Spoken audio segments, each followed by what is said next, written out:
इतनी खतरनाक high voltage बिजली की तार पर आराम से बैठी है, लेकिन उसे झटका क्यों नहीं लगता?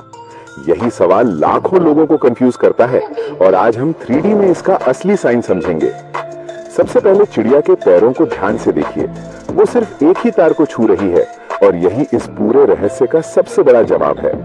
बिजली का करंट हमेशा बहने के लिए एक पूरा रास्ता यानी क्लोज्ड पाथ चाहता है। अगर उसके पास जाने और वापस लौटने का पूरा रास्ता नहीं होगा तो डेंजरस करंट फ्लो बन ही नहीं सकता। जब चिड़िया एक ही तार पर दोनों पैर रखती है तो उसके दोनों पैरों पर लगभग एक जैसा वोल्टेज होता है, यानी उसके शरीर के अक्रॉस पोटेंशियल डिफरेंस बनता ही नहीं। और जब पोटेंशियल डिफरेंस लगभग 0 हो तो चिड़िया के शरीर में कोई सिग्निफिकेंट करंट फ्लो नहीं होता, इसलिए उसे इलेक्ट्रिक शॉक महसूस ही नहीं होता। असल में करंट उस तार के अंदर ही बह रहा होता है, क्योंकि वहां रेजिस्टेंस बहुत कम होता है। चिड़िया का शरीर उस समय करंट के लिए कोई जरूरी ऑल्टरनेट पाथ प्रोवाइड नहीं कर रहा होता। बिजली हमेशा सबसे आसान रास्ता चुनती है और उस समय तार का रास्ता ही सबसे आसान होता है। इस पूरे मिस्ट्री का गोल्डन रूल बहुत सिंपल है।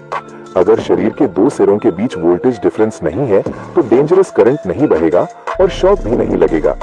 लेकिन इंसान के साथ खतरा इसलिए बनता है क्योंकि इंसान अक्सर एक तार के साथ जमीन या दूसरी लाइन को भी छू सकता है। जैसे ही शरीर के एक हिस्से पर अलग वोल्टेज और दूसरे हिस्से पर अलग वोल्टेज आता है, करंट शरीर से होकर गुजरने लगता है और यही इलेक्ट्रिक शॉक का असली कारण बनता है। चिड़िया सुरक्षित इसलिए रहती है क्योंकि वो आमतौर पर सिर्फ एक ही तार पर बैठती है। वो एक साथ दूसरी लाइन या ग्राउंड को टच नहीं करती।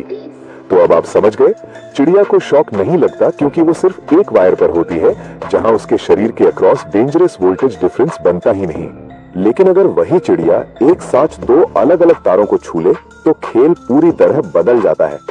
अब उसके शरीर के दोनों सिरों पर अलग अलग वोल्टेज होगा और यहीं से उसके अंदर डेंजरस करंट फ्लो शुरू हो सकता है। अब स्थिति समझिए, एक पैर पर एक वोल्टेज और दूसरे पैर पर दूसरा वोल्टेज। यही पोटेंशियल डिफरेंस चिड़िया के शरीर को करंट के रास्ते में बदल देता है। जैसे ही ये पूरा पाथ बनता है, करंट एक तार से चिड़िया के शरीर के अंदर से गुजरकर दूसरी तार तक जाने लगता है और यही इलेक्ट्रिक शॉक का असली कारण बनता है। अगर चिड़िया एक बिजली की तार के साथ कोई ग्राउंडेड मेटल पोल भी छू ले, तब भी उसके शरीर में करंट बह सकता है और वो गंभीर खतरे में पड़ सकती है। अब इंसान की स्थिति समझो। इंसान अक्सर जमीन पर खड़ा होता है। जैसे ही वो लाइव वायर छूता है, उसका शरीर करंट के लिए एक कंप्लीट पाथ बन जाता है। करंट तार से शरीर में प्रवेश करता है और जमीन तक पहुंचता है। यही फ्लो इलेक्ट्रिक शॉक, बर्न्स और कई बार जानलेवा दुर्घटना का कारण बन जाता है। यानी फर्क सिर्फ इतना है, चिड़िया आमतौर पर एक ही वायर पर होती है, जबकि इंसान अक्सर दो अलग पोटेंशियल वाले पॉइंट्स के बीच फंस जाता है।